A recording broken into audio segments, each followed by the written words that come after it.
સાબરકાંઠાના હિંમતનગરના Atri green failed સહિત તલોદના Rampur કંપાનો video viral થયો છે. ભગવાન શ્રી કૃષ્ણની પ્રતિમા આગળ દૂધ રાખતા દૂધ અલોપ થયું. ભગવાન શ્રી કૃષ્ણ દૂધ પીતા હોય તેવો વિડીયોથી અચરજ જગત. રાત્રે 9 થી 11 વચ્ચેનો બનાવ છે. વિડીયો વાયરલ થતાં અન્ય લોકોએ પણ દૂધ પાવાનો પ્રયાસ કર્યો. ઇન્સ્ટાગ્રામમાં વિડીયો વાયરલ થતાં અન્ય લોકોએ ટેલિફોનિક વાતચીત કરી દૂધ પીતા હોવાની વાત વહેતી થઈ. કનૈયાની પ્રતિમાએ દૂધ પીતા હોવાની વાતથી અન્ય લોકોએ પ્રયાસ કર્યો. ભગવાન શ્રી કૃષ્ણના દૂધ પીવાનો વિડીયો ટ્રોલ થઈ રહ્યો છે. શું બન્યું ગઈકાલે?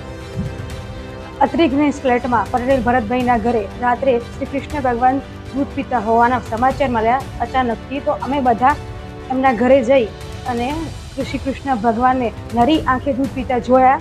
અમને એ જોઈને અમે બહુ ધન્ય છીએ કે અમને મોકો મળ્યો અધિક માસમાં. અને કેવી ઘટના બની રાત્રે? કેટલા લોકો ભેગા થયા? ઘણા બધા લોકો ભેગા થયા હતા આ નજારો જોવા માટે. અને ભગવાન શ્રી કૃષ્ણ પર અમને ઘણી બધી શ્રદ્ધા છે. અને 5 ચમચી જેવું દૂધ પીધું હતું ભગવાન. પટેલ નિધિ નરનરભાઈ.